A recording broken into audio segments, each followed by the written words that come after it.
Okay.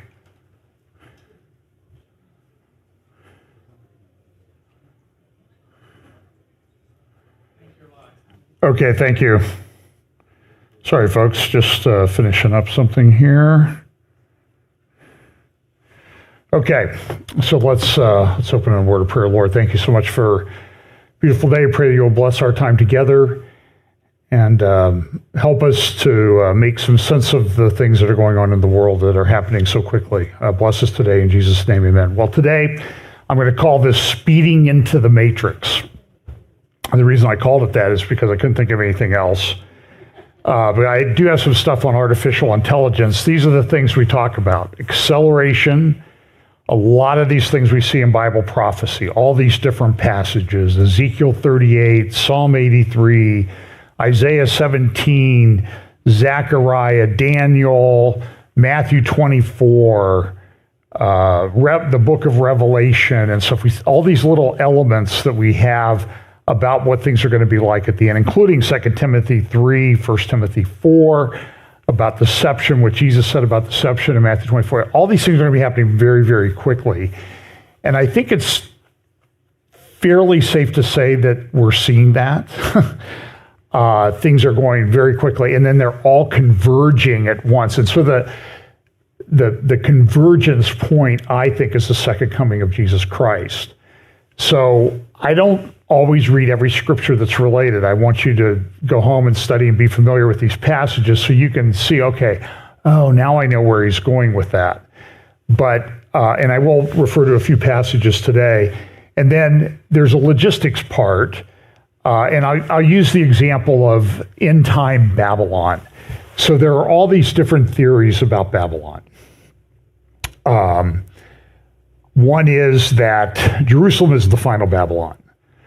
Now, that's not, I don't think that's as widely known or as accepted as some of the other views. Another view is that Babylon is Babylon. And so the people that promote Babylon in Iraq are rebuilt. There's nothing there right now, virtually nothing. Those who promote an end-time Babylon in Iraq, I think that's where this logistics thing comes in, because if it's going to be this great commercial power city at the end, you would think that they have to build some stuff there. Now, there was some infrastructure that was built when the U.S. was more involved in Iraq than they are. They built, at the time, it may still be the largest U.S. embassy anywhere on the planet in Baghdad. But I just want to be clear. People say Babylon means Babylon. Well, Baghdad is not Babylon. Can we agree on that? That they're two separate places. They're about 50 miles apart. And there also seems to be a seaport associated with Babylon. But the Babylon of today, because the Persian Gulf is filled in the delta from the Tigris and Euphrates rivers, it's 350 miles from the coastline. So to me, that's somewhat problematic. But then the argument is, well, Babylon is mentioned 300 times in Scripture, and it means Babylon. And while I agree with that, the problem is that in Revelation, it talks about, it does have the word Babylon, but it's preceded by the word mysterion, a mystery. Now, so the question is, what does that mean? Is it, the mystery could be that this city that was long gone and everybody thought was dead and gone away has come back, and it's a mystery how that happens. Or it could mean that it has a deeper meaning. So I look at all the different ones. So some people say it's Rome. Some people say it's New York City in the United States. Other people say it's Babylon. Some people say Jerusalem. Some people say, and I talk a little bit about Neom, and there's a current video out there. I don't have the clip today. I played it, though.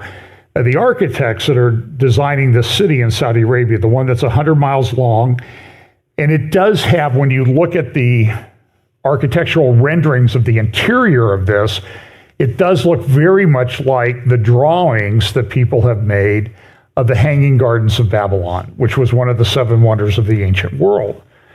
So maybe it's Neom, and Neom's in an interesting location. And when they tout Neom, They say, look, it's by all these shipping lanes. It's within 8-hour flight of, I don't know, a large percentage of the world's population. So it's at a commercial center, a commercial crossroads.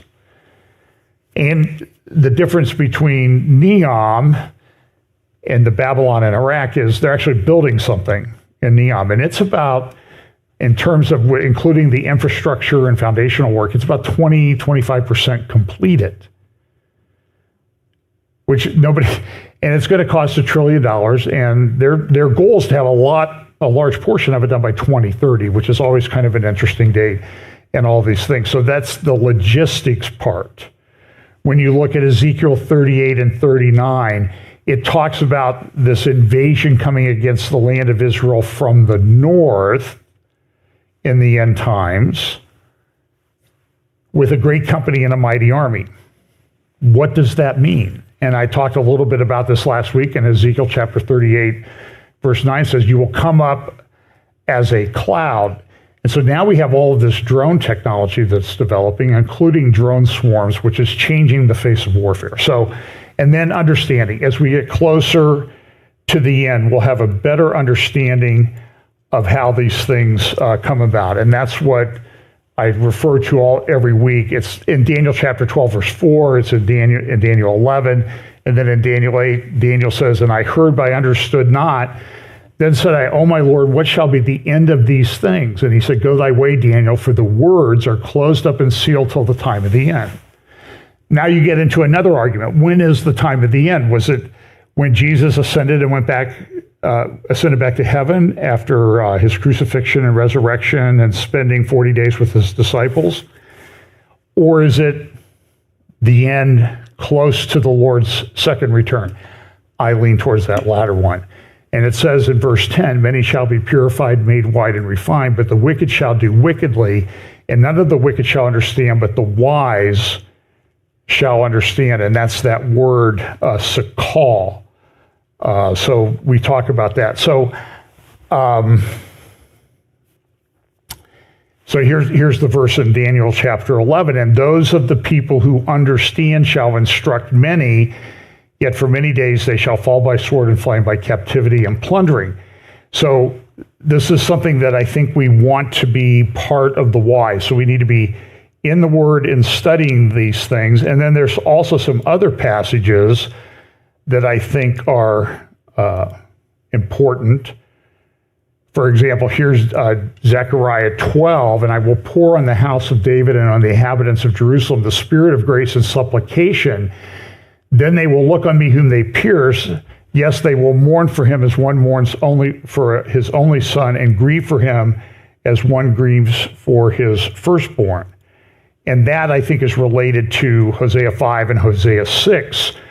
In verse 15, it says, I will return again to my place till they acknowledge their offense. And we've talked about what is the offense. And I think when we were early in the book of Acts and Paul's message on Pentecost, there was reference, and Stephen also referenced it, that they said, his blood be on us and on our children. So the offense may have been the rejection of the Messiah when he was here. In their affliction, they will earnestly seek me. So it seems like they're going to be under this period of stress when they look for Jesus and they ask him to return, to rescue them. Come, Hosea chapter 6, verse 1, come and let us return to the Lord, for he has torn, but he will heal us up. He has stricken, but he will bind us. After 2 days, he will revive us. On the third day, he will raise us up that we may live in his sight. And it may be that this is a time marker for around when this is going to take place. Now, we don't know exactly when Jesus ascended back to heaven. Was it 28? Was it 30? Was it 32? Was it 33 AD?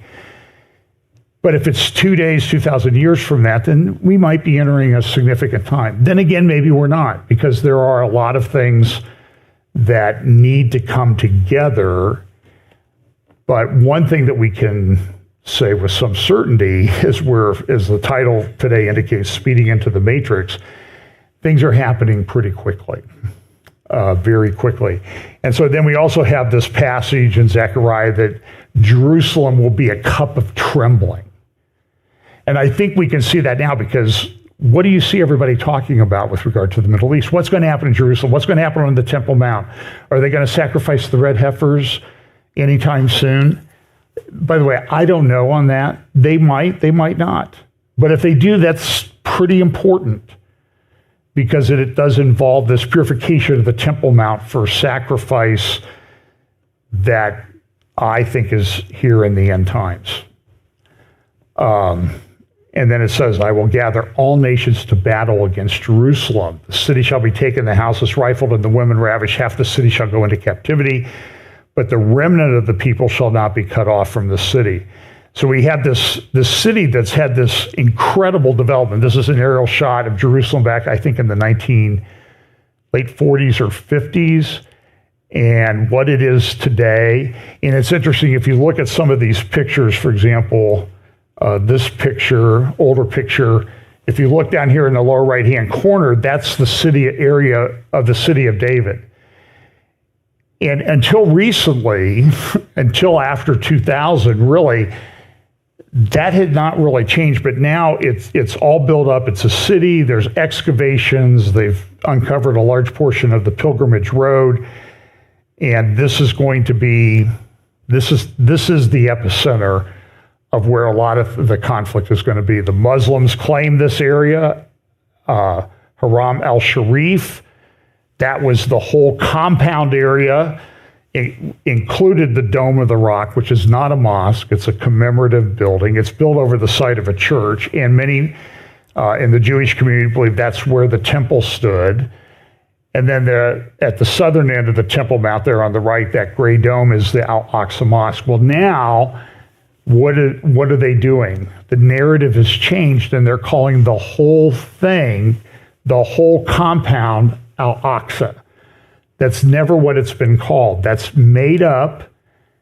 So the operation that Hamas conducted against Israel on October 7th was called Al-Aqsa Flood. So around Ramadan every year, they really get everybody stirred up. It's interesting, though, this year, and I was on, I don't know, I did a few interviews this week. I did some discussions with people, and I get to the point where I can't remember if I talked about it here. I can't remember if I talked about it in one of those videos. So just go watch them all. No, many times. No, I'm just kidding. But I was talking about this narrative that's come up, and there's a guy out there, you can find a video of his. I've linked to it before. He was a professor on professor track at the University of Pennsylvania. His name is Francisco Gil White. Look him up. He has a phenomenal video on this conflict between the Muslims and Israel. And it's as good historically as anything that I've ever seen in the relationship. So I won't go into it. You can find that Francisco Gil White on YouTube, and I would highly recommend that. Now, I did do a bunch of videos this week. As I said, I had some interviews with people. Tom Hughes, I always do something on Tuesdays with him. This week it was on Wednesday, though. And, of course, when we started, and this seems to happen, boom, his internet in California goes down completely for like 30 minutes. So we're scrambling, trying to figure out what happened. Nobody knows. And it just seems that's one of the risks of doing something live is it's very stressful. And particularly when I'm at home, my crack staff that we have on Sundays is not there at home to help me out. So you're trying to get everything started, make sure it's running. So to be honest with you, I did a video this week. Listen, if you're tired of me talking and rambling, then go watch the interview I did with Avraham Levine of Alma Research. It's on our YouTube channel. This is one of the most incredible interview subjects I've ever had in my life. And that's not a denigration against anybody else I've ever interviewed. But Avraham is a father of 8, 45. He served in the IDF in the first two Lebanon wars in 2000 and 2006. He lives in the Golan about a mile or so from the Syrian border. So he lives right in the middle of a lot of this conflict, and he has served in Gaza. I won't go too much into the substance of the interview, but he explains in that interview how difficult the fighting is in Gaza. The fact that Israel has gone in there and only lost a couple hundred, maybe 200 to 250 soldiers since the fighting started is unbelievable. And there's a lot of false narratives, and we're going to talk a little bit about that today. So I've got some potential interviews coming up this week with, well, there's a lady that I cite a lot. It looks like I'm going to get to interview her finally. I don't want to jinx it, but someone for whom I have a lot of respect. And so we see these things, and we're going to see these things unfold over time. So this is an example that I use of the seal judgments, the opening of the seals, and whatever is related in the seals will start, but it will continue on through this last period of history. It will get more and more intense over time. I think that that's a pretty good way to understand what's going on. And then, of course, we have the trumpet and the bowl judgments, and we'll talk about them. Now, there's a thing coming up here on April the 8th, and it's touch and go right now. It's Ohio. Are we even going to be able to see this thing? It's the total eclipse. And there are tons of videos out there. My view is, I think that we can go too far with it. I don't necessarily see it in Scripture, and so people that I talk to all the time, they think it's very significant and all this other stuff. So listen, maybe on April 9th we can talk about it. People say, well, it's a sign that America needs to repent. My response to that is, if you don't think America needs to repent as a culture, then you're not really paying attention, because there's plenty of evidence to say, okay, we don't need an eclipse to tell America to do that. And there's a lot of things going. Now, my other view is that the fact that an eclipse happens is a miracle by God's design of creation.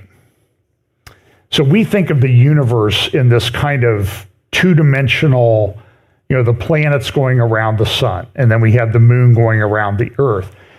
But the moon has to be the exact right size and the exact right distance relative to the size and distance of the sun from the earth, so that on a special eclipse like we're having this time, it blocks out everything except the corona. That's amazing. So I found this graphic. I hope it shows up, that someone did about the universe and why the fact that there is an eclipse is a miracle. So look at this. So here the solar system, and this is what we think it looks like, but he says, no.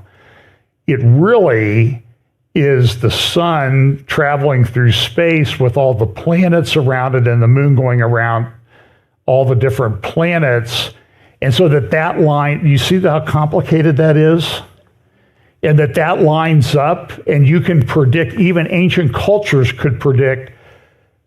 They've found some ancient sort of calculators, solar calculators, and they found that even 2,000 years ago, there was at least one culture that could predict the April 8th eclipse to the day and place on the planet.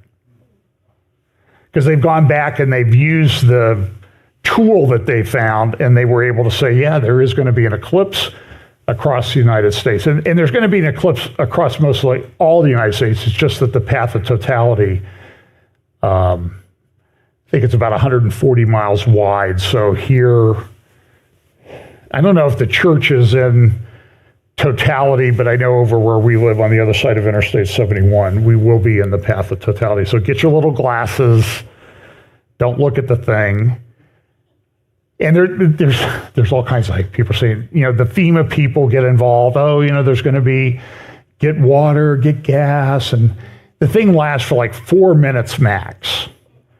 And they're closing schools. Because why are they closing schools? Are they expecting something? I don't know. Listen, I always try to figure out the simplest explanation. So why are they closing a school? Well, one, it's unique. And here, it's going to be going through here around 3 o'clock in the afternoon. Well, what's 3 o'clock? That's when all the elementary schools let out, right? And so do you want all those little kids, oh, look at that up there, and going blind because you want them home with their parents. And maybe the best explanation is the eclipse is on April 8th. That's a Monday. And if they close school on Monday, they get a 3-day weekend. Right? So that's a simple explanation. So we'll see. So I want to talk a little bit. So I'm going to talk about cultural things. I'm going to talk some about AI. There are tremendous developments there. So the cultural thing is this transgender mafia is just going crazy. So here's Wales. Wales let pupils change gender in schools. So what does that mean? It means the kids without the parents' knowledge are allowed to pretend they're a different gender at schools in Wales. And people are upset about this. They don't want that to happen. And I'm telling you, go look for the videos of people who have transitioned and what they say they have to do. It's not seamless transition from one sex to the other. And they talk about bleeding, and they talk about the PVC piping that have had to been put in them. Yes, that's true. Read the descriptions of the surgery. Then look at the fact that they don't understand the long-term effects of these hormone blocking or hormone changing drugs that they give people. And the insanity of it is the elite medical institutions seem to be fully on board with it. It makes no sense to me. And when you understand and go look back, the first transgender clinic was started, I believe, at Johns Hopkins University. That's where they did the first surgery. And I don't know how else to say it, but the person who started it was a pervert. It's the simple thing.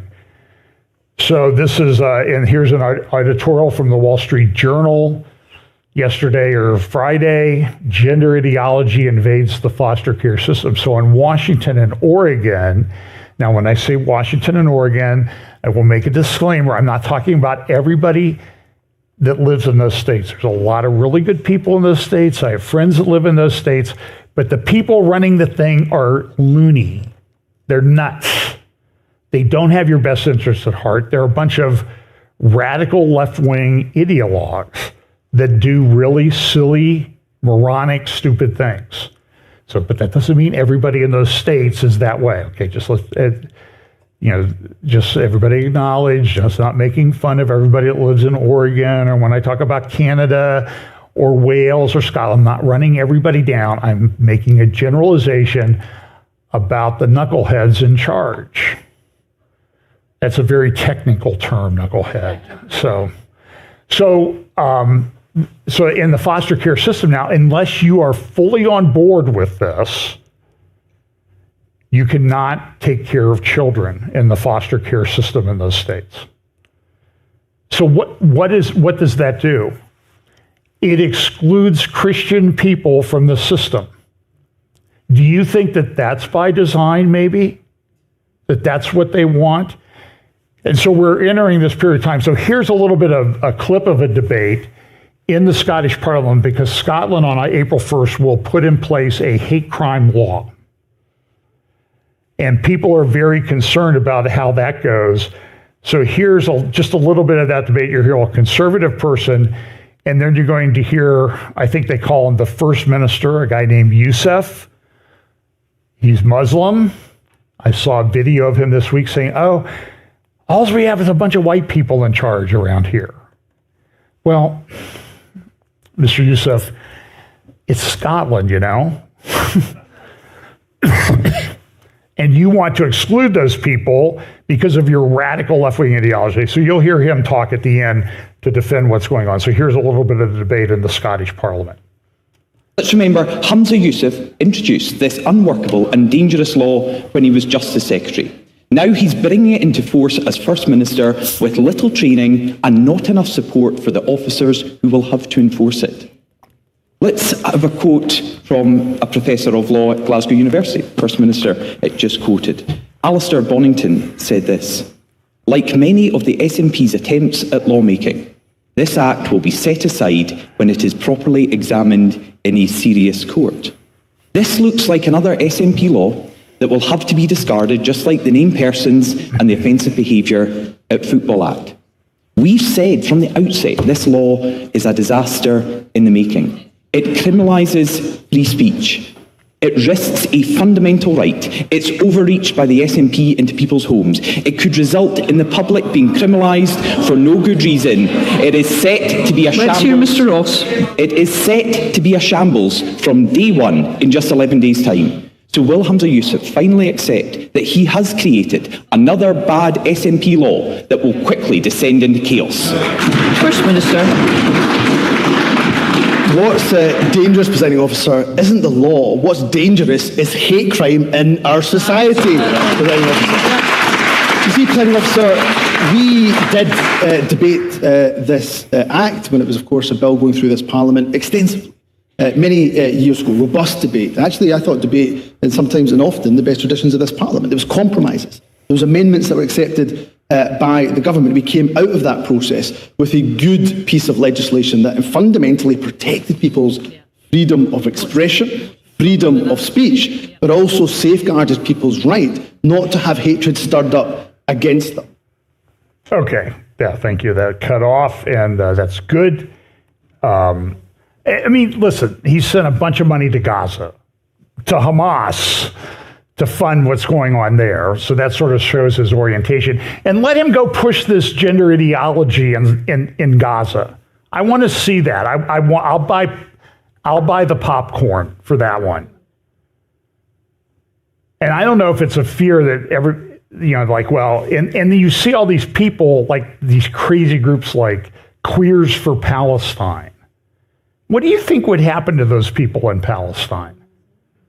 And I guess they think, well, if we support them, they'll get us. But believe me, they're coming for you first. That's the deal, if they ever get in charge. So Ayaan Hirsi Ali, very interesting lady. I think she is an atheist. She's married to Niall Ferguson.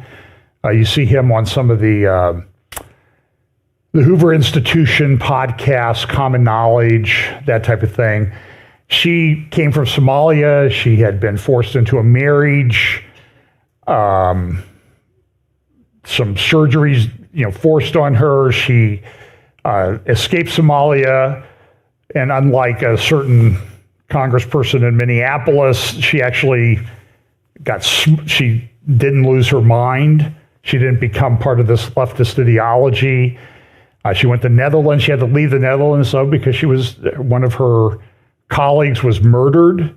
And so she has lived, I believe, with personal protection because she has spoken out against Islam.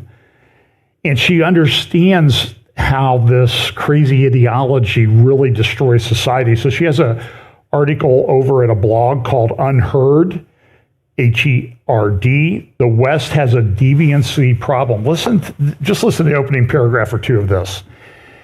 When and why did American life become so coarse, amoral, and ungovernable? In his classic 1993 essay, Defining Deviancy Down, the late Senator Daniel Patrick Moynihan offered a semantic explanation. He concluded that as the amount of deviant behavior increased beyond the levels the community can afford to recognize, we have been redefining deviancy so as to exempt conduct we used to stigmatize, while also quietly raising the normal level in categories where behavior is now abnormal by any earlier standard. Okay? Traditional morals, now you're abnormal. Immoral people are now normal. Everything is turned upside down. And listen, when you look at 2 Timothy chapter 3 and Romans 1, and it talks about that that this, and because I don't think she's a Christian, I pray that she will become one if she's not. It still means, but she's very smart. But Romans tells us that God, in judgment, God will give them over to a reprobate mind. First Corinthians implies that they lose the ability to reason. One commentator says that the word that's used is the root word that from which we get the word moron. So in effect, God morons the world because people cannot reason when they're caught up in this. And as they progress down this immoral pathway, it gets worse and worse and worse. And I think we're living in that Romans 1 world. The reasons behind this, Moynihan said, were altruism, opportunism, and denial. But the result was the same, an acceptance of mental pathology, broken families, and crime as a fact of life. And that same summer, Charles Krauthammer, another atheist, by the way, responded to Senator Moynihan with a speech at the American Enterprise Institute. He acknowledged Senator Moynihan's point, but said it was only for one side of the story. Deviancy was defined down for one category of society, the lower classes and black communities. For the middle classes, who are overwhelmingly white and Christian, Krauthammer said, the opposite was true. Deviancy was in fact defined up, stigmatizing and criminalizing behavior that was previously regarded as normal. In other words, there was a double standard at work.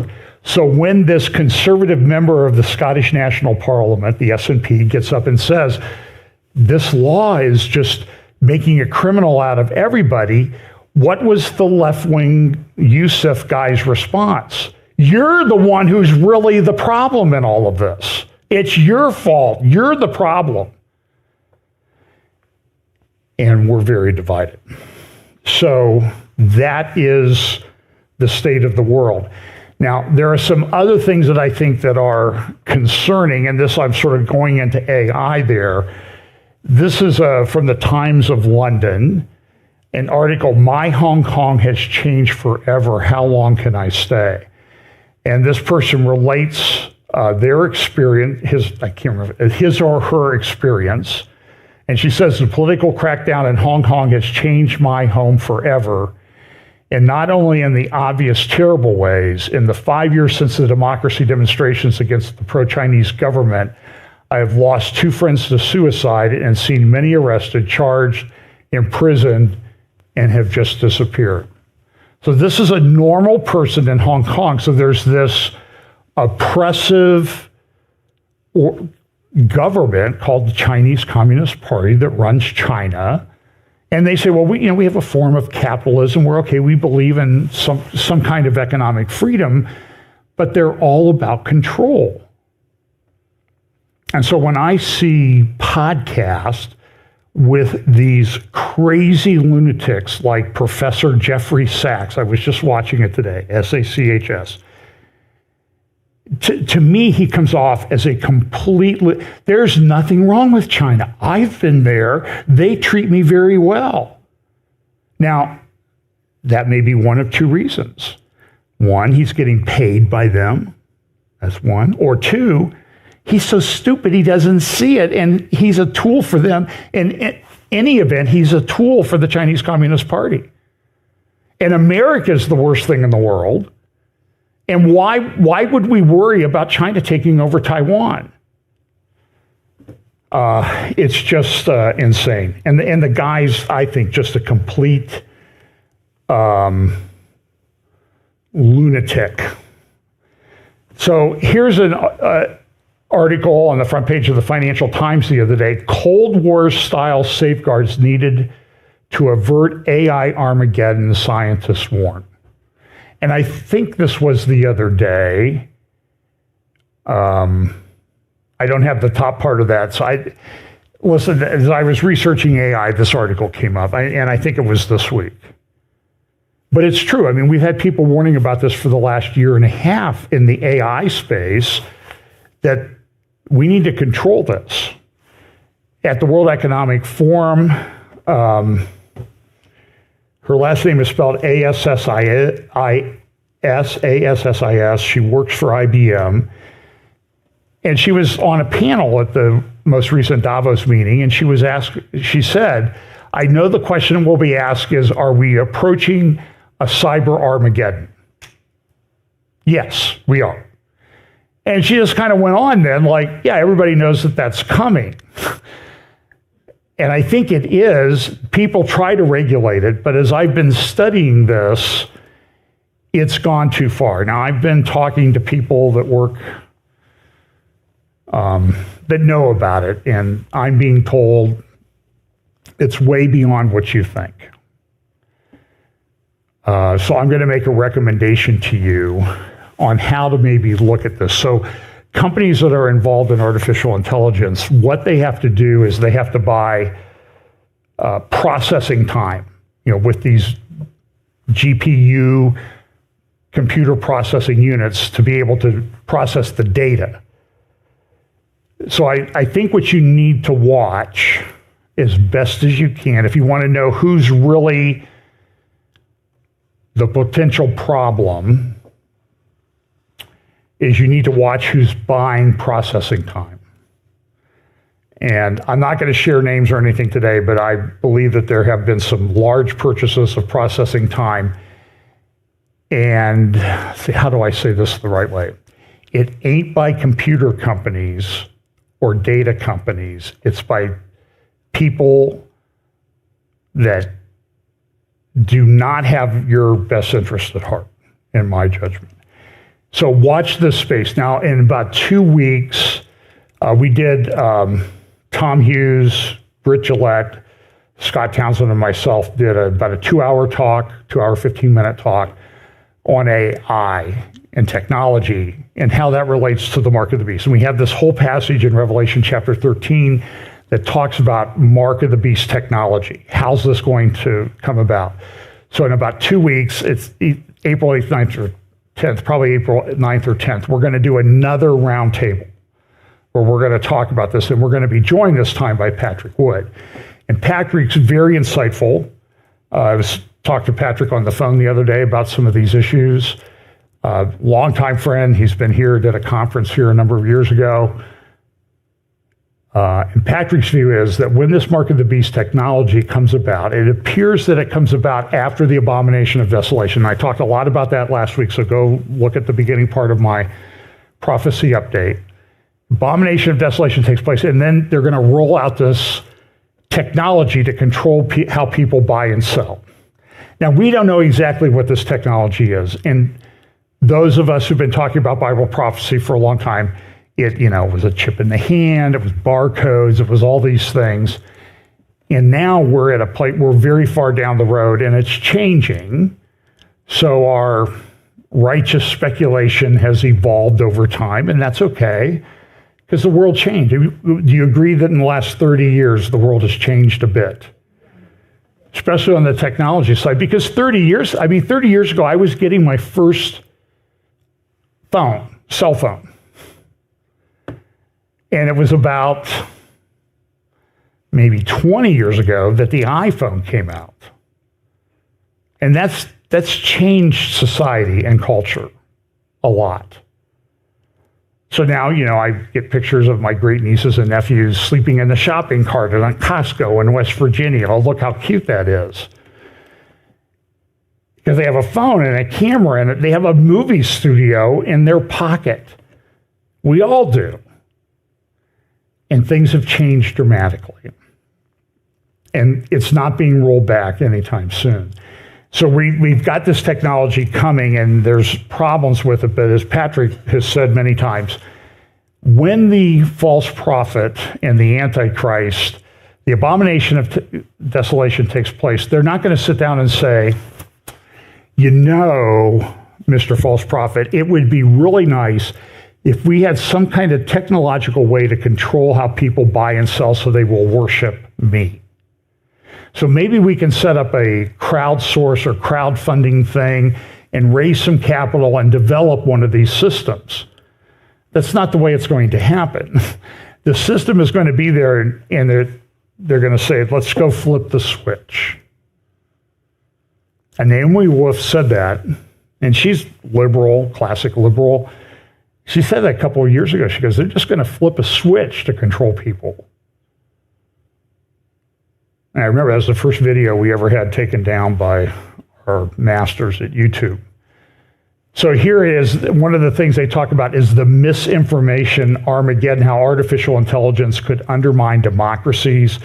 I'll make reference to Patrick's article that he wrote this week, The Gaping Holes in AI Theory and Practice, and how that, and he talks about technocracy in that. He has a Substack. You can, I think it's called the Quickening Report, and you can go get that.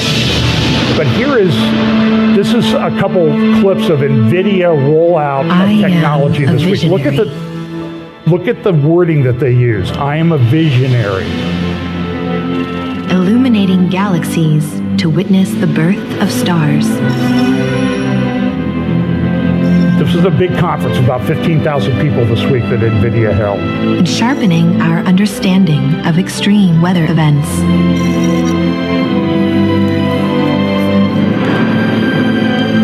I am a helper, guiding the blind through a crowded world.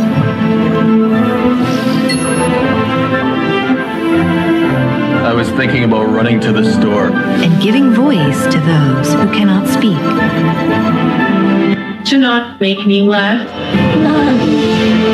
I am a transformer, harnessing gravity to store renewable power.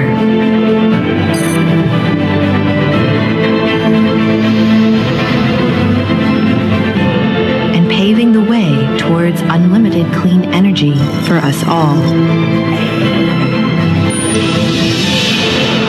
I am a trainer,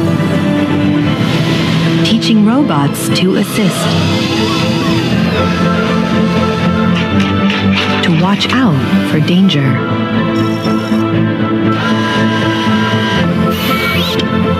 and help save lives. I am a healer,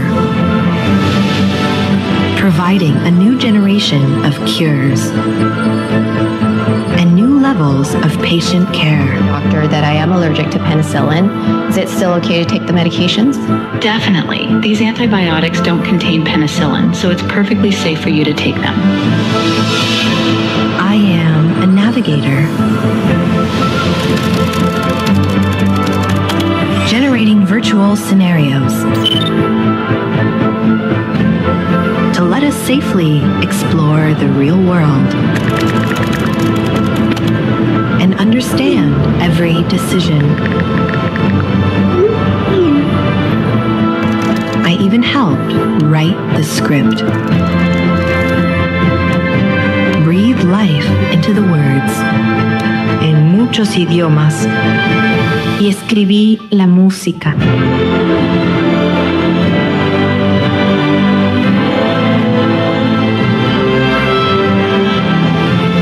I am AI, brought to life by NVIDIA, deep learning, and brilliant minds everywhere. So the thing is, it's hard to say. Do you understand where we are? And do you see the almost religious language and terminologies that used? I am a transformer. I am a healer. And I've talked about this, so I'm going to summarize it very quickly. Mark Andreessen, who is a multi-billionaire. I think he contributes to conservative causes. I don't know. But he's into technology. In fact, I think I just saw he listed as one of his homes in Silicon Valley for about $30 million the other day, in case you're interested in picking up a fixer-upper. But here's Elon Musk the other day tweeting this. BlindSight is the next Neuralink product after telepathy. I should mention that the BlindSight implant is already working in monkeys. Resolution will be low at first, like early Nintendo graphics, but ultimately may exceed normal human vision. Now, this is the guy who a week ago said that AI, when Ray Kurzweil said that AI by 2029 would be smarter than the smartest human, Elon Musk came out and said, no, it's going to be smarter than all humanity. It's going to be smarter than the smartest human by next year. And by 2029, it will be smarter than the combined intelligence of all humanity.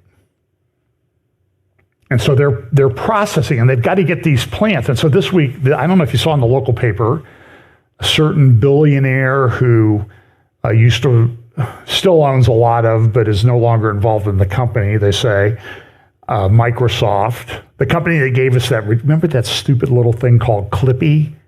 Remember that little paper clip that used to run around your programs? You had to go turn it. By the way, you know that thing's coming back? I guess the definition of insanity is doing the same thing over and over again and expecting a different result. But he's bought, I think I have the numbers right, about 50,000 acres of farmland out in Madison County, and he's going to build a solar array. And something that he's doing is going to cost $1 billion. He's going to put solar on 4,400 acres of productive farmland. And I don't know what for, because I don't know that there's that much out in Madison County that needs that kind of power. He's also investing in small nuclear power plants because Microsoft is investigating how to do that, so they have the ability to operate all these processing centers that they're putting in. And by the way, the biggest company in AI is Microsoft, by far. The engine is provided by Neuralink. So here's Elon Musk saying, we're going to do this, help people see. And here's what Mark Andreessen said in his thing. This guy who put this tweet up, Elon spat on the ground, made a Neuralink with the spittle, put this over the eyes of the blind man, and said to the man born blind, go and wash in the pool of Austin. And the man had his sight restored, John chapter 9. And this is what a Mark Andreessen said, you know who else made the blind men see? Now, that's interesting.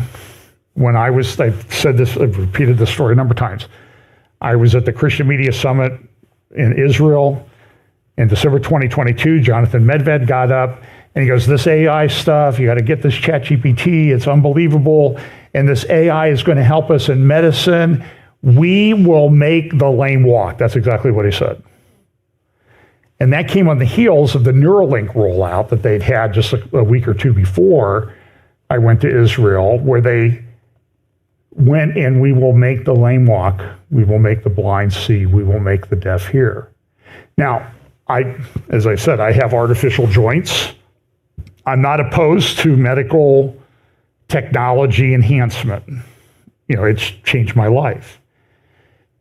But there is a limit, and when people are speaking about it in terms of we are going to repeat the messianic signs, the messianic things that Jesus was able to do, that makes me wonder how long will the Lord allow this, how far will the Lord allow this to go before he intervenes, just like he intervened at the time of the Tower of Babel. Because the Neuralink methodology, as I said, went in the order, and when the disciples of John the Baptist were sent to Jesus, John said, you guys go ask him if he's the one, or should we look for another? And so they came to Jesus and said this. You can read about it in the Gospels. And Jesus said, listen, you go tell John what you have seen. The lame walk, the blind see, the deaf hear. And so now we have these people with these incredible powers and money and technology that are mimicking the messianic signs of Jesus. And that's indicative of where we live, I think. Okay. So here's, let me play this one. This is in the I'm going to just jump into the middle of his talk. Here's Jason Wang, the CEO, founder and CEO of NVIDIA. Here's a little bit more of his talk.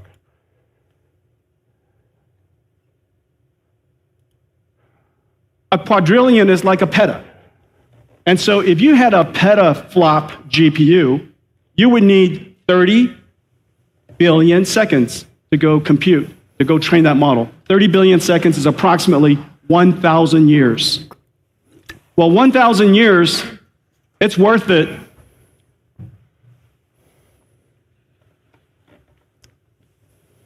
I'd like to do it sooner, but it's worth it. Usually my answer when most people tell me, hey, how long is it going to take to do something? So 20 years? It's worth it. But can we do it next week? And so 1,000 years, 1,000 years. So what we need are bigger GPUs. We need much, much bigger GPUs. We recognized this early on, and we realized that the answer is to put a whole bunch of GPUs together. And of course, innovate a whole bunch of things along the way, like inventing tensor cores, advancing NVLink so that we could create essentially virtually giant GPUs, and connecting them all together with amazing networks from a company called Mellanox, InfiniBand, so that we could create these giant systems. And so DGX-1 was our first version, but it wasn't the last. We built supercomputers all along the way. In 2021, we had Selene, 4,500 GPUs or so. And then in 2023, we built one of the largest AI supercomputers in the world. It's just come online, EOS. And as we're building these things, we're trying to help the world build these things. And in order to help the world build these things, we got to build them first. We build the chips, the systems, the networking, all of the software necessary to do this. You should see these systems. Imagine writing a piece of software that runs across the entire system, distributing the computation across thousands of GPUs, but inside are thousands of smaller GPUs. Millions of GPUs to distribute work across all of that and to balance the workload so that you can get the most energy efficiency, the best computation time, keep your costs down. And so those fundamental innovations is what got us here. And here we are.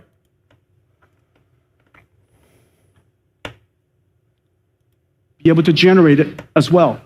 And so therefore, the generative AI revolution is here. Well, what else can we generate? What else can we learn? Well, one of the things that we would love to learn is we would love to learn climate. We would love to learn extreme weather. We would love to learn how we can predict future weather at regional scales at sufficiently high resolution such that we can keep people out of harm's way. And so they rolled us out at the meeting. NVIDIA is simulating a copy of Earth with this stuff. By the way, one of their new chips has 208 billion transistors on it. One chip. And then they put these in these massive arrays. So just wait till they refurbish all these big data farms out here in New Albany and else all over the country and world. We're on the cusp of you've seen nothing yet. And the question is going to be how are we as people of God who are rooted in reality going to deal with reality that's so deceptive? How do we stay rooted and avoid that? Well, one thing it will be, I think will happen is people of God will hit their knees and say, Lord, come quickly, please. And maybe the Lord will do that. We know in Hosea, he comes back when the people, the remnant of Israel, calls for him to return. So we should probably be praying for it too. and stay close to the Lord. NVIDIA claims that the new platform is both 1,000 times faster at generating predictive images than current models and 3,000 times more energy efficient thanks to, you guessed it, a generative AI model called CoreDiff. And so here's a graphic that they've been. And this would have been great when we had those tornadoes and funnel clouds coming through. And you can see some of the stuff. And so I just have to say is I don't think you've seen anything yet. And then, of course, one of the things that you saw in the video was AI-powered agents to replace nurses in hospital. The World Economic Forum released this week, Metaverse Identity, defining the self in a blended reality. What is a blended reality? Well, it means real and fake melded together so you really won't be able to tell the difference.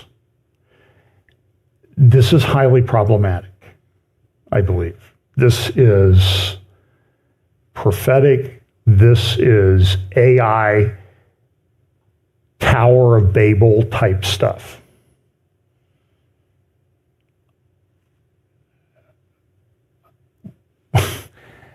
And understand, it was a year and 3 months ago that ChatGPT was rolled out, and everybody says that's baby stuff. And I talk to people in the industry, and they tell me, John, what you're seeing, it's way beyond what you're seeing. And so we have these people who've turned this into a religion, some of them, and you wonder, so, I mean, look at the images. This is from the World Economic Forum report just released this last week. Metaverse Identity. And then look at some of the images that they use. The hand.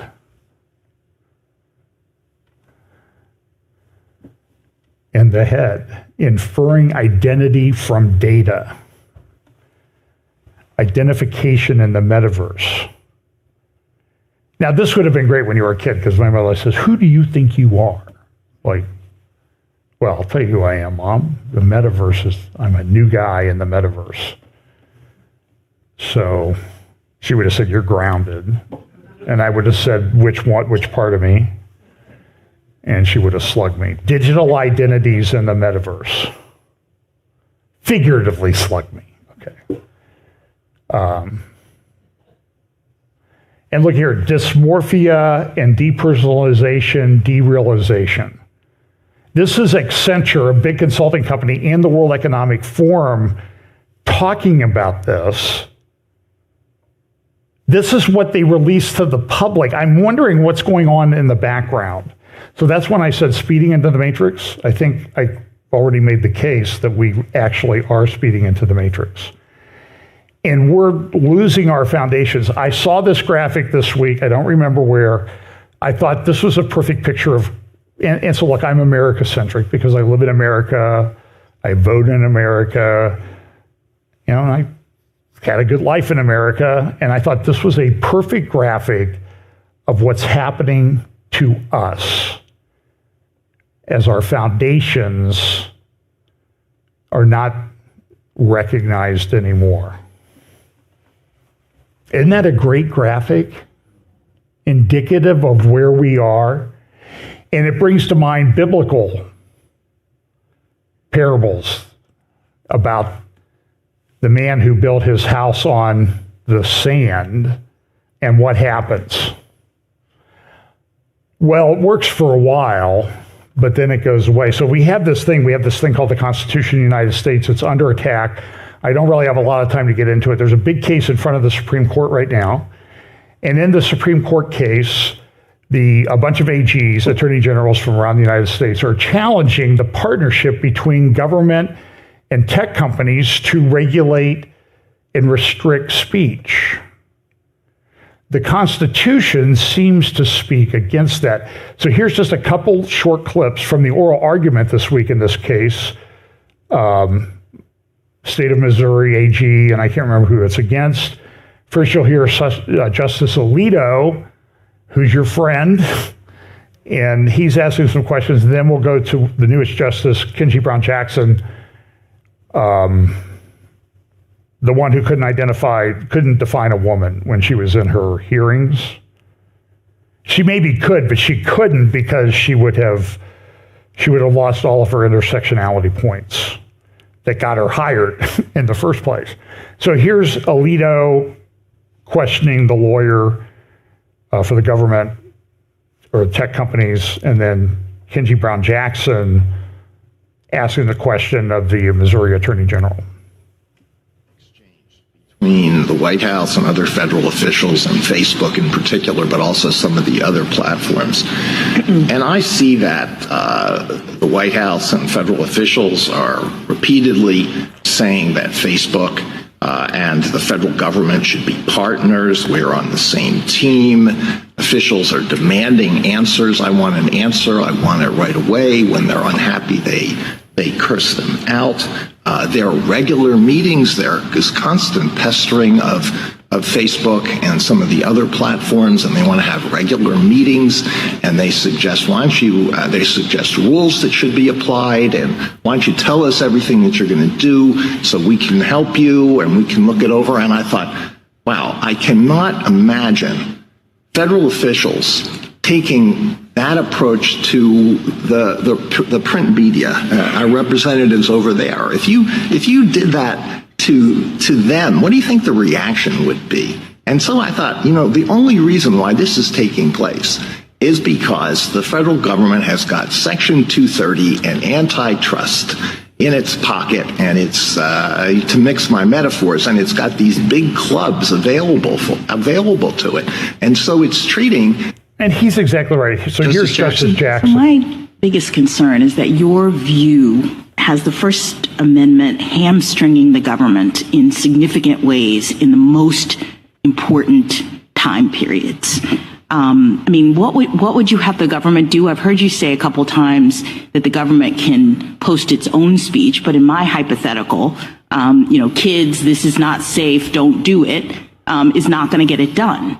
And so I guess some might say that the government actually has a duty to take steps to protect the citizens of this country. And you seem to be suggesting that that duty cannot manifest itself in the government encouraging or even pressuring platforms to take down harmful information.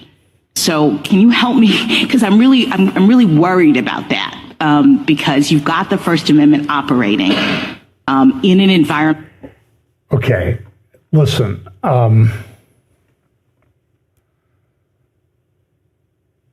She should not be on the court. She swore an oath to uphold the Constitution, not your made-up, ridiculous, perverted view of it, Justice Jackson. You're concerned that the First Amendment might hamstring the government? That's the whole purpose of the First Amendment, lady. As I define lady, you may have trouble, and you can see me after the hearing, Justice Jackson, if you need a definition of lady. I think, I don't know what to say. I am dumbfounded. I'm dumbstruck. I don't know what to say. This seems to be so easy.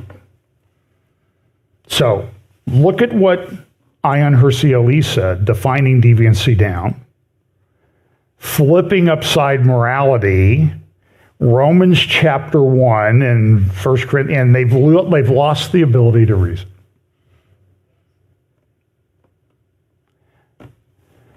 The concern is that at some point, God says, that's enough. And it's over for them. And I want God's justice and vengeance to play out. And every day I'm looking forward to it. I hate to say that because it makes me sound uncaring or unloving. But I mentioned the saints under the throne in the fifth seal, and they're asking the Lord, when are you going to avenge us? And it's sort of like, And so I had a discussion with a friend, a bunch of emails back and forth this week, like, well, what does that mean? Well, maybe they're in a special place. Well, there's no purgatory, so what are you talking about? And maybe those redeemed saints in that time, first of all, they're aware of what's going on, right? And maybe they have a better understanding than we ever will here as to why God's vengeance is right, justice, pure, holy, and perfect. That is a distinct. I don't think that's a possibility. I actually think that's the probability. So I think, we need to, God will take care of it, right? But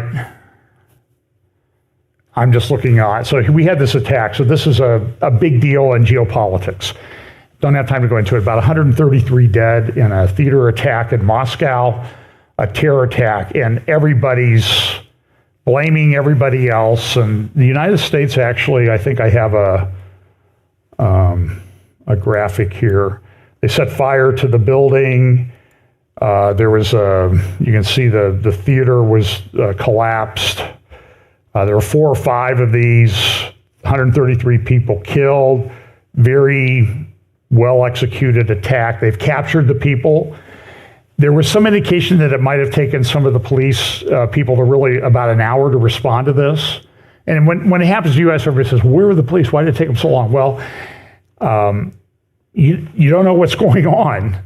Now, it does appear that the U.S., there was this on the State Department website a few weeks ago, telling people in Moscow, the embassy is monitoring reports that extremists have imminent plans to target large gatherings in Moscow to include concerts, and U.S. citizens should be advised to avoid large gatherings over the next 48 hours. That was a couple weeks ago. And there's some reports that Putin kind of dismissed it. Now Putin's saying it was Ukraine was behind it, and he wants to bomb it, and he was bombing things. Remember, Moscow's had these attacks in the past. This is New York Times from October of 2002. Chechens seized Moscow theater, taking as many as 600 hostages. The police went in a day or two later, and I think they used some kind of gas, and about 200 people, including the terrorists, died. There was also the terrorist attack in Chechnya. And so I've often thought, so here's Vladimir Putin. I'll just play 1 minute of what he had to say in response to the attacks. Dear citizens of Russia, I am writing to you in By the way, this connection is with AI the barbaric terrorist attack, interpretation the generated. victims of which were dozens of peaceful, innocent people, our compatriots, including children, teenagers, and women.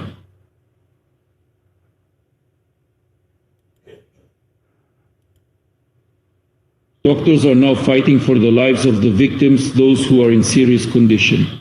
For the lives of the victims, those who are in serious condition. I am sure they will do everything possible and even impossible to save the lives and health of all the wounded.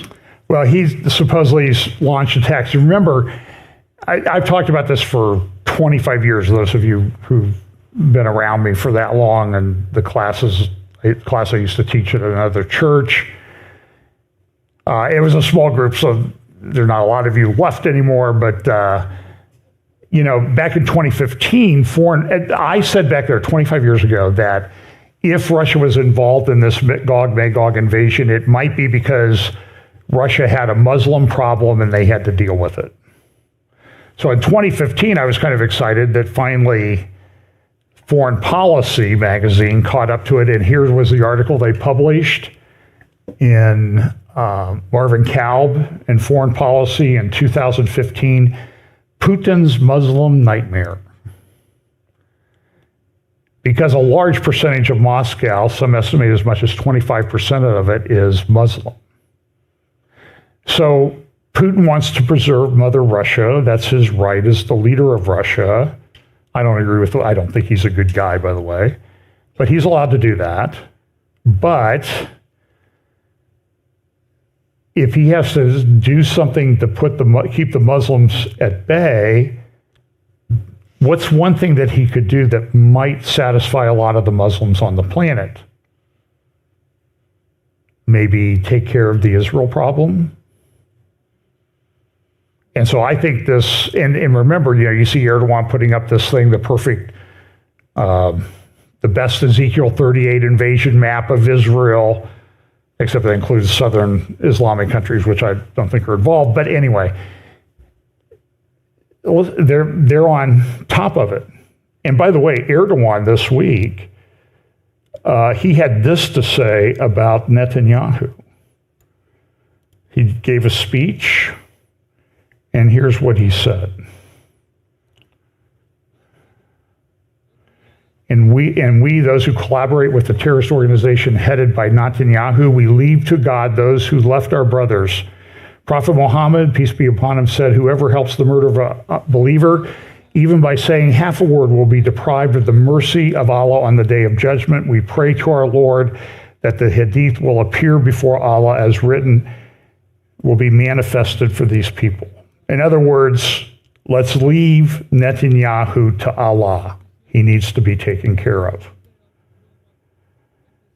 And this is a big deal. So Russia's attacking Ukraine. I've got friends in Ukraine, and I get text messages from them. They attacked a hydroelectric dam, a lot of power infrastructure across Russia that are not military targets.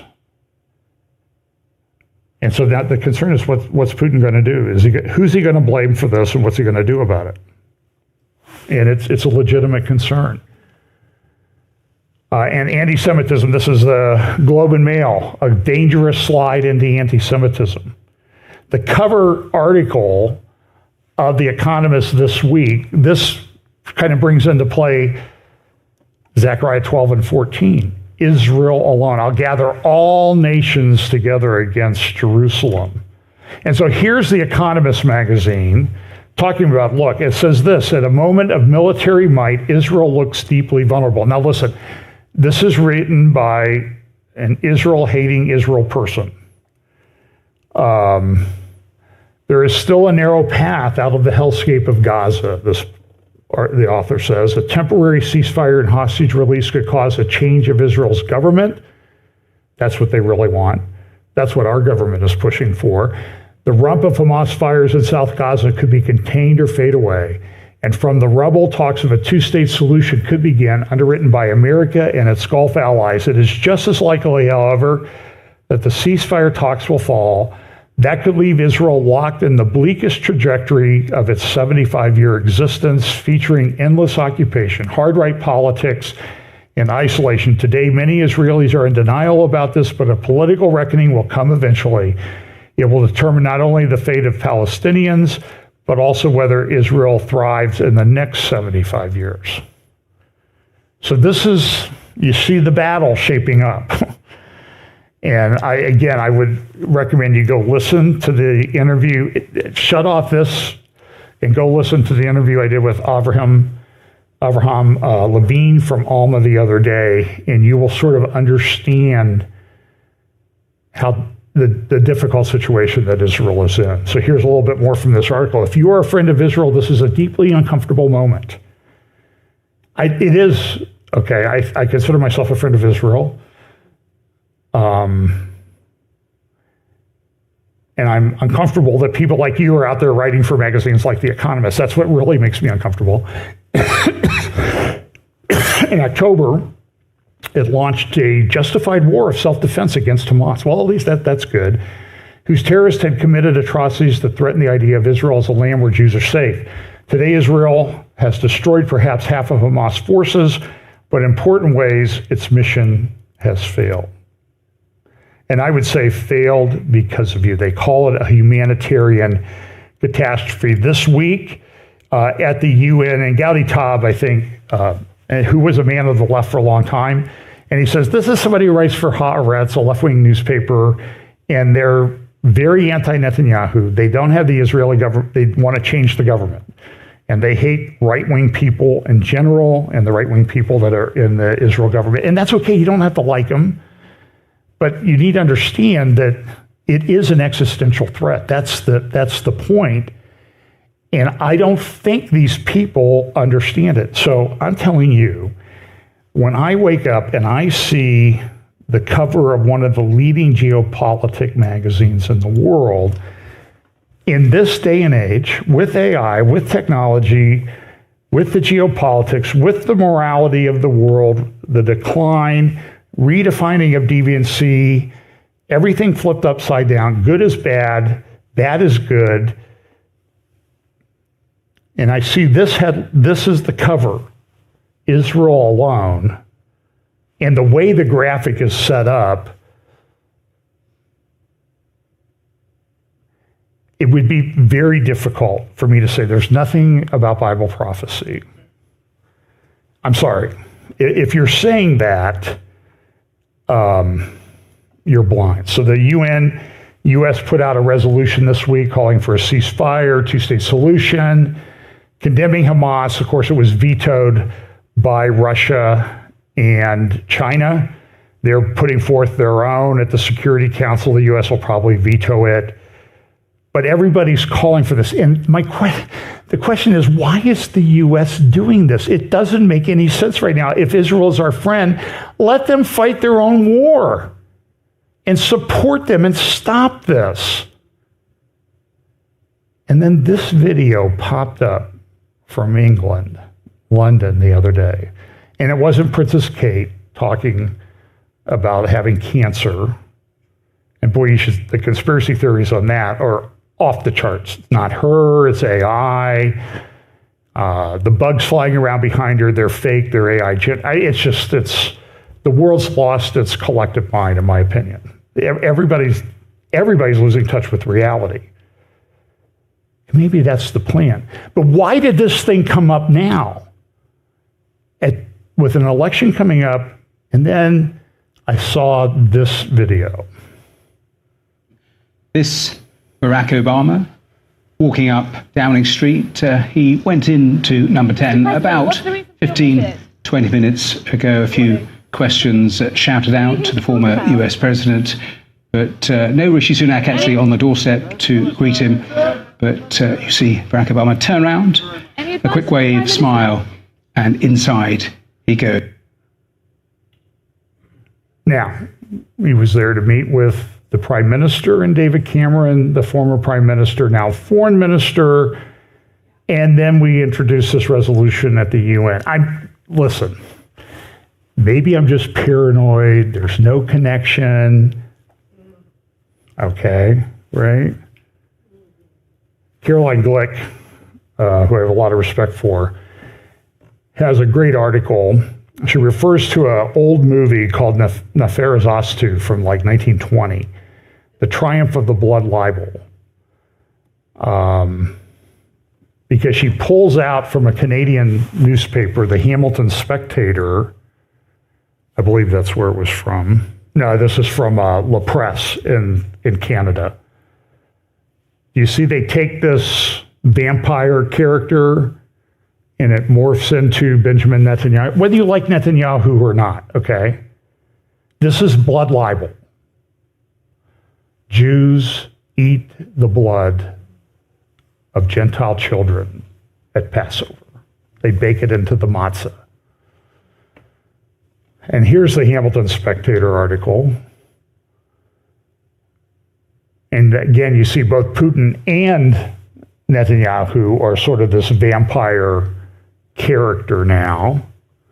In its original form, Caroline says, of course, the libel was specifically about blood. About 1,000 years ago, Christians in England began accusing Jews of performing ritual murders of Christian children to use their blood to bake Passover matzahs. This week, Samantha Powers, former U.S. ambassador to the UN during the Obama administration, and remember her performance back in 2016 when she led the charge to not veto an anti-Israel resolution after Trump had been elected in the UN Resolution 2334. And she gave a speech defending what the Obama administration was doing. And now we have Obama showing up this week in a UN resolution from the US government. I stand by my characterization, the name I've given to this administration, the Biden administration. It's more and more clear all the time. And she said she accused Israel of causing a famine in Gaza. And then Joseph Borrell, the foreign minister of the EU, said this. No longer on the brink of famine.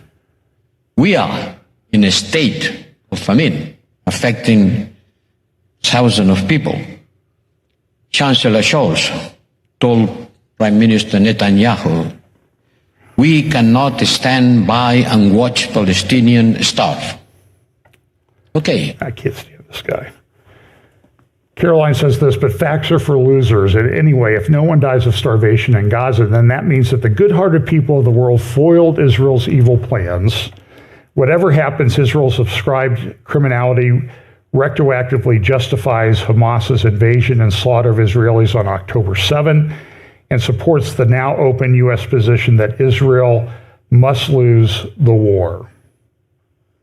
They're cooking the numbers. This is a report from Tablet Magazine a couple weeks ago showing that, strangely, in this conflict, it's just a straight-up line. And nobody ever questions the numbers. And there's people that have done this. General Amir Avivi, he was in Israel this week, and he said, there's more blood libel. He was at the State Department. I know General Avivi. Hope to interview him in the very near future. It's hard to leave me speechless and stunned, he said. But this is exactly what happened at my meeting at the American State Department when the representative in charge of the Israel-Palestinian case accused Israel of systematically sexually assaulting Palestinian women, and all this on the basis of a claim plucked from the finger of the United Nations in an attempt to find something to balance the horrors of October 7th. So Caroline, and I think she referenced this tweet of General Avivi in her article. But her point was, now it's the Israeli IDF who's engaged in rape of the enemy, not the other way around. Everything has been flipped upside down. You read my social media feed on Twitter, you would think Israel killed all their own people. The Palestinian Hamas is a peace-loving organization that just wants to live in peace next to Israel. And the rapes and the mutilations was all done by the IDF against its own people. That's all over my feed every day. So somebody who criticized me for criticizing Mike Adams, I'm going to tell you right to your face. First of all, you're banned from our channel because I don't want that garbage on our channel. Mike Adams is a Jew-hating New Age guy, and you need to understand, you need to look at the facts about that guy. And all these other people are engaged in these anti-Israel, anti-Jew diatribes all over the place. One lady was terminated from her position this week, finally. I'll tell you about it. If you want to email me, I'll tell you who that is. Israelis and Jews around the world were stunned by the swiftness and the ferocity of the propaganda campaign Hamas's supporters in the West launched. Less than 24 hours after the news broke, Hamas supporters at Harvard University kicked off the hate campaign by getting 31 student groups to sign a statement blaming Israel for Hamas's atrocities. And by the way, Seth Frantzman, who I think I'm going to interview here pretty soon from the Jerusalem Post, he has said the U.S. knew about this attack coming in Moscow a few weeks ago. You're telling me that nobody and all these intelligence services knew that Hamas was going to do this, including Israel's? But what about the U.S.? What about Russia? What about all these others that have these big intelligence operations? Did anybody say anything? No. It's very weird. As details of October 7th crimes began to flow, Hamas's supporters in the West responded with violent denials of them all. No rape, no immolation of children, no torture, no nothing. It was all Israel's fault. They said that Israel killed and raped its own people, and now Jews are raping Palestinian women. How do we know? Because they're Jews. The depressing thing, of course, is that Hamas' strategy is working. The latent Jew hatred in the West was widespread enough to support their crimes. The propagation of the blood libels by the United Nations, the European Union, and the State Department is a disturbing indicator of just how bad things really are. Israel must stop trying to prove a negative. Persuasion doesn't work with people moved by emotion, particularly hatred. And as for the haters, countering them means going on the offensive on the battlefields in Gaza. It means destroying Hamas completely so that everyone understands that attacking the Jews is a bad idea. And on the battlefields of the current world, the answer is to expose the haters with as much vigor and ferocity as they demonize the Jews. I agree with her 110%. Bravo. This is what needs to be done. This is a war, folks. We're in the middle of it. The lines are drawn. Look at this. This is from the Times of London. We'll give them the guest prophecy updater, but they get a D minus for what the black horse of famine riding into Gaza. You see how they're using the apocryphal end times visuals? Crazy. Dramatic details. This is from Israel Radar. Dramatic detail. This comes from Khan News. Hamas attack plan included raids on Dimona and Tel Aviv, says journalist Ilan Kafir at Khan News. Hamas placed large forces on standby to execute the second phase of the assault deep into Israel, and they go into a bunch of details. You can go to Israel Radar _com on Twitter, on X, and read more about that. It's a very well-written summary that they got from Khan News. I'm out of time.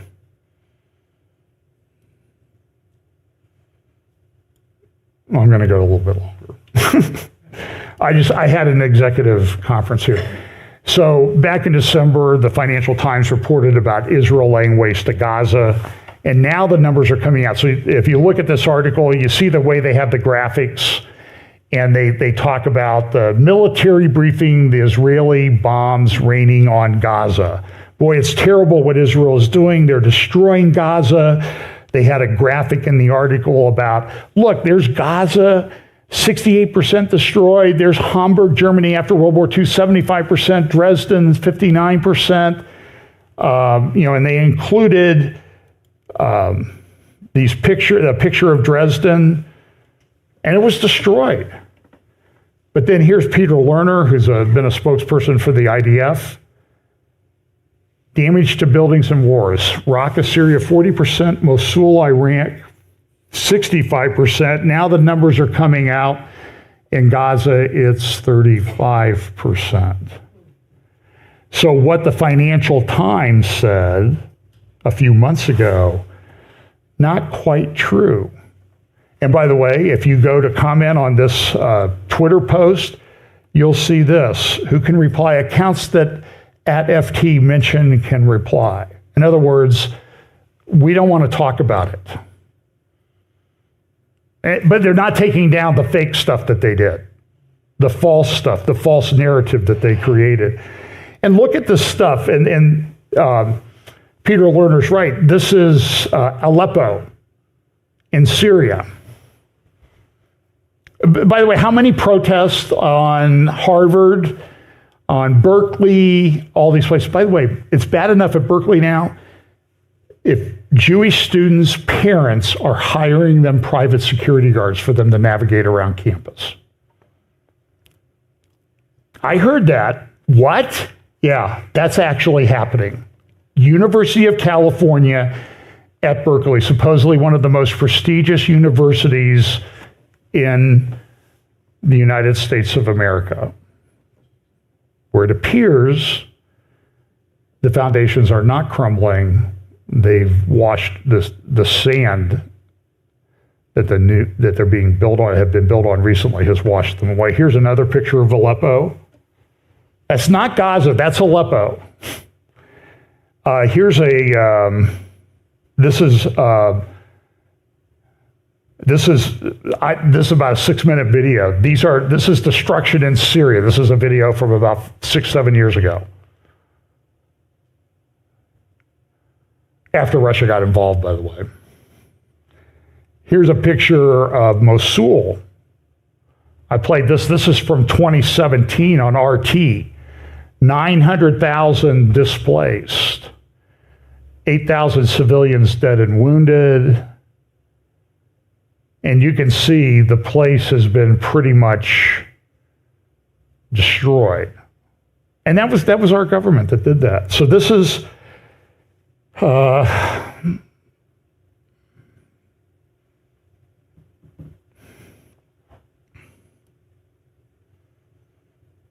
goodness. Okay, I'm going to have to do a midweek. I'm going to play a couple minutes of this.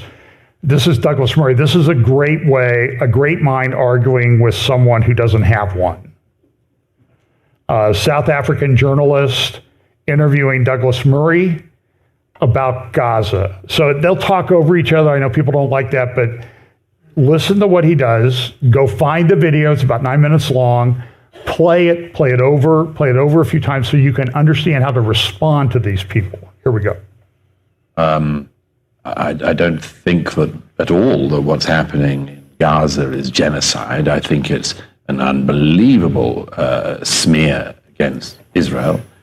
I've covered that war as I've covered many others. Don't you think it's a self-inflicted smear against Israel? No, I mean, I was in Ukraine last year.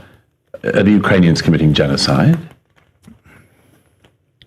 I ask you. What's that got to do with Israel? I ask you, there are many wars going on. Yeah. Is Ukraine committing genocide? No. Right. Is Russia committing genocide? Russia is committing a war of hostile aggression, sure. Although it doesn't seem to be attempting to eradicate the Ukrainian population as a whole, which is, of course, what genocide is. Which is what Israel seems to be doing with Palestine. Which is not doing. I know that you worked for Fox News, and I was called by Fox News some time back to talk about the genocide happening in South Africa, and I said there is no genocide happening in South Africa. So I was surprised that Fox could then see what was happening in South Africa as genocide, and yet what's happening in Israel as... I don't speak for Fox. But the allegation of genocide against Israel, why would Israel be committing genocide in Gaza? Well, what would you describe it? It's a war. It's which I've seen up close. Okay. So let me just explain that. If you start a war, which is what Hamas did on the 7th of October, if you start a war, there are repercussions. There are repercussions to Russia for starting a war against Ukraine. Russia's lost a lot of troops. There are repercussions for Hamas for starting a war against Israel. So do you think there are repercussions for an illegal occupation? What's the illegal occupation? Of Israel against the Palestinians. Where? That is an illegal occupation. Where? It is a determined illegal occupation. Gaza? Of course, Gaza and the West Bank. Have you been to Gaza? Yes, I have. Is it occupied by the Israelis? It's completely sealed off, as you know. That's why they call it by the Israelis. And who? By the Israelis, by the US, and whoever else supports and who else? The Israelis. Isn't that enough? No, tell me who else is allegedly sealing the Gaza. I'm saying that Israel has completely encircled Gaza. Nothing goes in, nothing goes out, as you know. Well, as you know, if you've been, Gaza also has a border with Egypt. Why do you not mention Egypt? Egypt has a stronger fence to fence in the people of Gaza. Okay, so you agree that Gaza has been fenced off? No, it's fenced off, although you might note that there are more workers until the 7th allowed into Israel to work and indeed to have medical treatments and others that were considered necessary, which Hamas doesn't provide. There was plenty more people every day coming into work in Israel from Gaza until the 7th than were going the other way into Egypt. So if I go back to this question, why do you say there's an illegal occupation of Gaza? Why did you say that? Because there is. Why? Well, who is Israel occupying is an occupying state. No. It is internationally recognized. No. It's not. I want to move on. That's your view. Hang on. Whoops. I'm sorry. That's where did that go?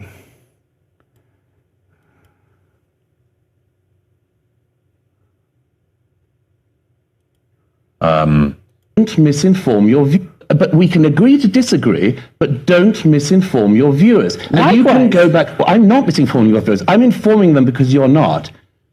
The point that I'm trying to make, which Israel you keep moved away on, from Gaza, and Gaza has been sealed off the point ever since. you keep on trying to distract everyone from is that Israel took every Jew from Gaza in 2005, handed it over to the Palestinians, who then voted in Hamas, and to the great detriment of the Palestinian people, they have been ruled by Hamas for the last 18 years. If you want to look to the source of the conflict, look to that fact. Okay, so how many illegal settlements are there in the West Bank that's also illegal under the United Nations, under international law? Settlements on the West Bank are illegal. Which ones are illegal in your view? In the Middle East, and every time there would be a peace agreement, settlements would pop up, and that's why we are where we are today. No, it's not. So let's try and move on. No, let's try and move on. It's not at all why we are where we are. Hang on. We're not achieving anything here, so let's try and move on. No. Let's try and move on. No, it's very, because you just did it again. You just threw in another false fact. We are not where we are today because of settlements in the West Bank that are disputed. That's not why Hamas broke out of Gaza on the 7th of October and massacred people in their homes. As we know, Hamas got Israeli support Okay, well, that gets a little bit... go watch it. I mean, Douglas Murray does a phenomenal job with this person. She doesn't know what she's talking about. Israel left Gaza in 2005. By the way, if it's sealed off, how did they build 600 miles of tunnels? Avraham Levine told me he was in Gaza. And he says, you clear an area, you go back 20 minutes later, and 3 guys pop up out of the nowhere. So when you see a map that Israel controls all this of Gaza, no. They have some of the surface control, not underneath. And it's a difficult situation. By the way, remember Al-Shifa Hospital, the one that Israel was accused of killing, throwing rockets in there and killing 500 people at the beginning of this? And it was really a Hamas rocket or Palestinian Islamic Jihad rocket that went astray and hit a parking lot and maybe injured a few people, not killed anyone. But New York Times, CNN, all the press, oh, look at what Israel's doing. It's awful. It's terrible. They killed 500 people at Al-Shifa. So Israel cleared Al-Shifa Hospital. People are now being let back into northern Gaza. What happened at Al-Shifa Hospital? Israel went back there today. They arrested hundreds of Hamas terrorists and killed 150 in the hospital. Have you heard, was that raised at the UN by anyone? So I want you to get this article by Yaakov Lapin at JNS, Hamas attack, weapon of mass distraction as Iran nuke program advances. It's one of the most important articles I've seen, jns.org. In my Avraham Levine interview, it's linked there. And he talks a lot about what's going on the Hamas, on the Lebanon border. This is a very hot area. This is going to be a problem. In fact, here's the border, and this is the Litani River, that blue line. And they said, well, we'll just move everybody north of the Litani River. Everything will be okay. But that whole area is tunnels under houses, every other house, every third house.